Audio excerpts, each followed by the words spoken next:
Good morning students, मैं जूही मिश्रा आपकी biology educator और हमारा ये सीबीएसई क्लास 11th का जो क्रैश कोर्स चल रहा है, इसी रिदम को कंटिन्यू करते हुए जो टॉपिक हमने लास्ट क्लास में पढ़ी थी, जिसमें बात हुई थी हिपैटोपैंक्रियाटिक डक्ट की, फिगर नंबर 16.6 की, हमने इस टॉपिक को कंप्लीट कर लिया था। मैंने आपको sphincter of Oddi, common bile duct, cystic duct, ठीक है, इन सब के बारे में बताया था।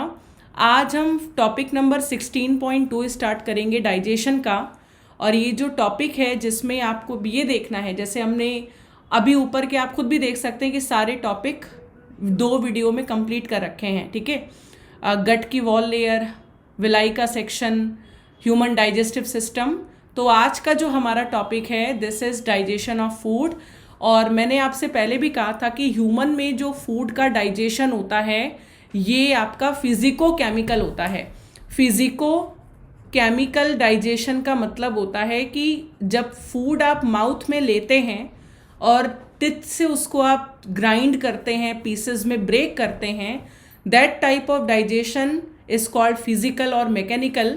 जबकि माउथ से ही सलाइवा का सिक्रीशन शुरू हो जाएगा। हमारे फूड में जितना भी 30% स्टार्च है ये आपका माउथ में ही डाइजेस्ट हो जाएगा।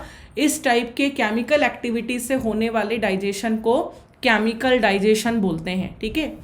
तो इस पूरे रेफरेंस को आगे बढ़ाएंगे। Buccal cavity performs the 2 major function. हमारा जो ओरल कैविटी होता है उसमें 2 फंक्शन होते हैं। पहला पॉइंट वाइज आप नोट कर लीजिएगा, मैस्टिकेशन ऑफ फूड, यानी खाने को चबाना। मैस्टिकेट करने का मतलब होता है चिविंग करना। And facilitation of the swallowing, और उसको निगलना। जब आप खाना अच्छे से चबाते हैं, मैस्टिकेट करते हैं, ग्राइंड करते हैं, तो वो खाना अच्छे से आप निगल पाते हैं। The teeth and tongue with the help of saliva masticate and mix up the food thoroughly. जो दांत होते हैं we are heterodont, diphyodont, thecodont condition, incisor, canine, premolar, molar. इन सारे अलग अलग टाइप की टिथ से और टंग की सहायता से सलाइवा में खाना मिक्स होता है। मिक्स होने के बाद वो बोलस बनाता है। क्लास आप ये बात नोट करिएगा, जो ग्राइंडेड फूड माउथ में होगा प्लस सलाइवा से जब आप उसको मिक्स कर देंगे तो ये जो बनाएगा स्ट्रक्चर, इसको बोलस कहते हैं, ठीक है। Mucus in saliva help in lubricating.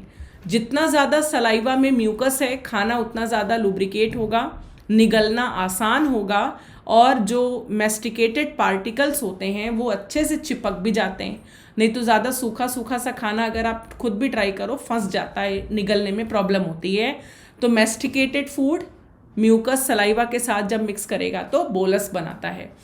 Bolus is conveyed to the pharynx. Oral cavity से नीचे उतरेंगे, जॉइंट होता है फूड पाइप, विंड पाइप का, फेरिंग्स वहाँ जाएगा। फेरिंग्स के बाद बोलस ईसोफेगस में जाएगा।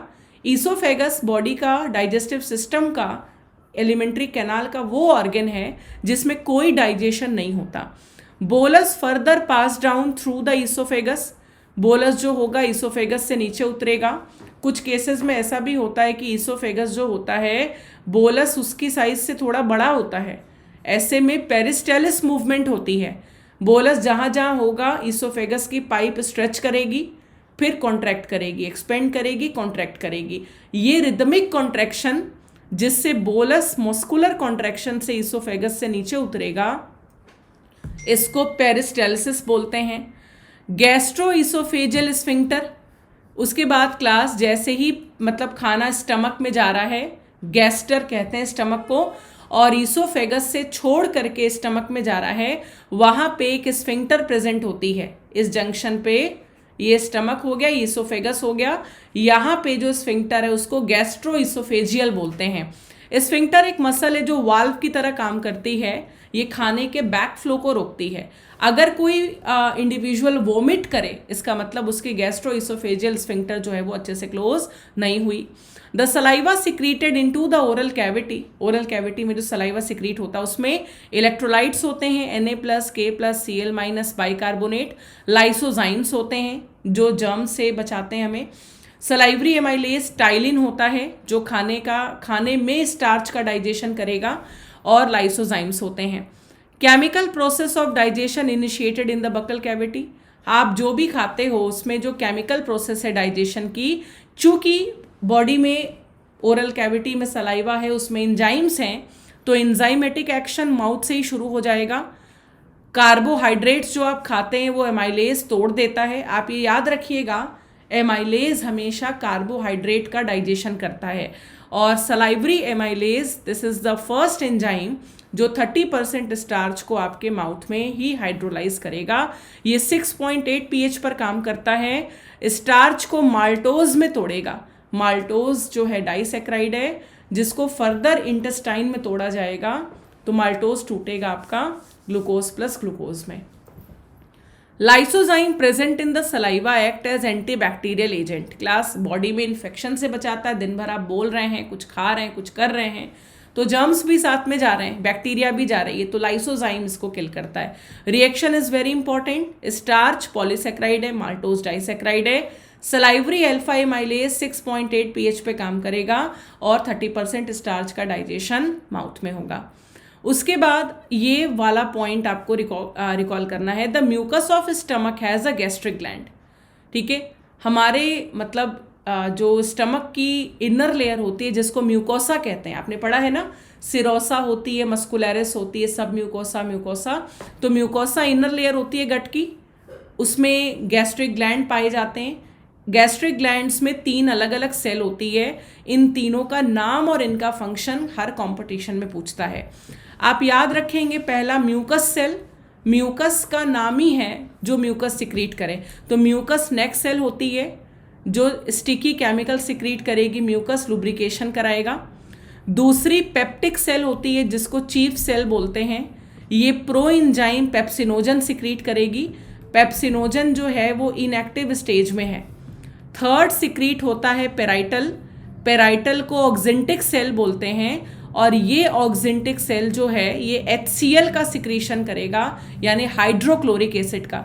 साथ में सिक्रीशन करेगी इंट्रिंसिक फैक्टर। इंट्रिंसिक फैक्टर का काम होता है बॉडी में B12 विटामिन साइनोकोबालामिन के एब्जॉर्प्शन को बढ़ाना।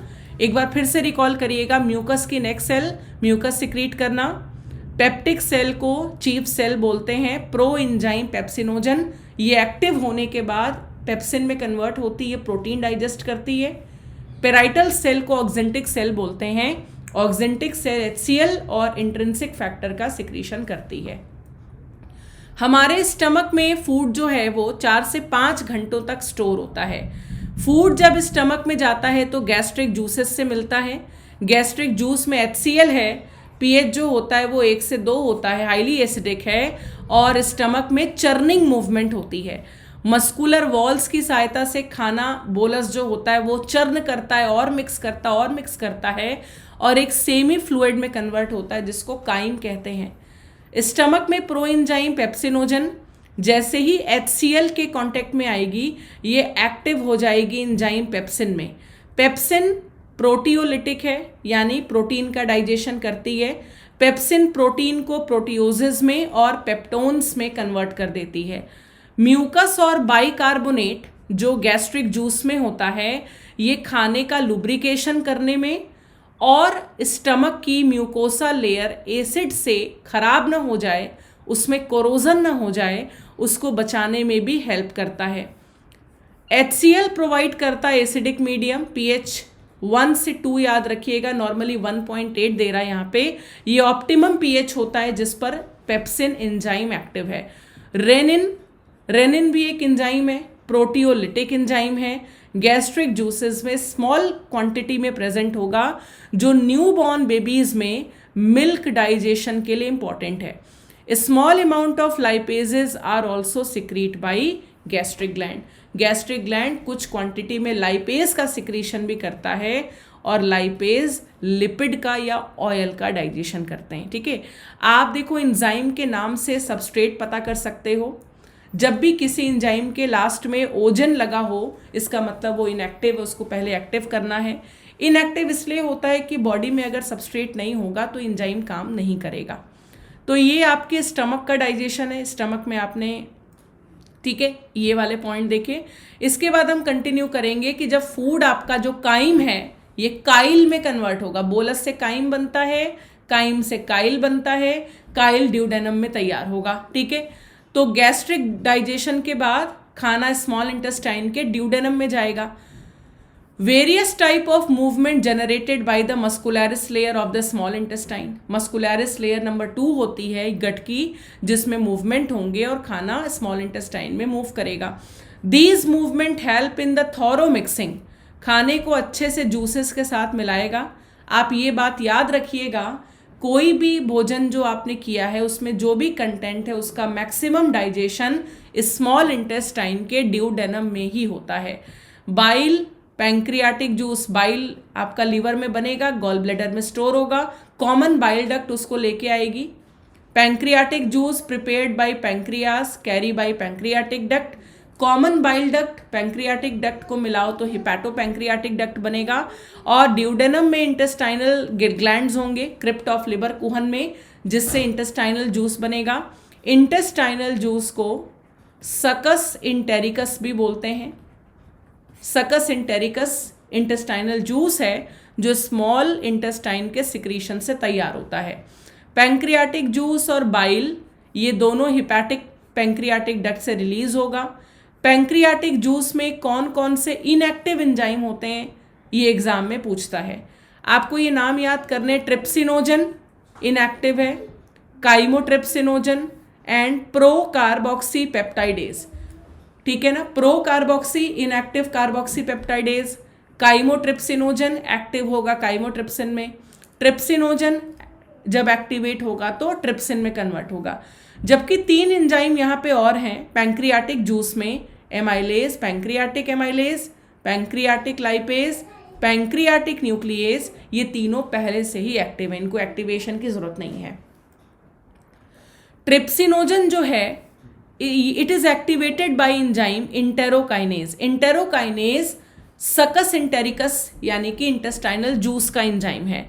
इंटेरोकाइनेज वो एंजाइम है जो पैंक्रियाटिक जूस के ट्रिप्सिनोजन को एक्टिव ट्रिप्सिन में कन्वर्ट कर देता है। ट्रिप्सिन का काम भी प्रोटीन डाइजेशन होता है।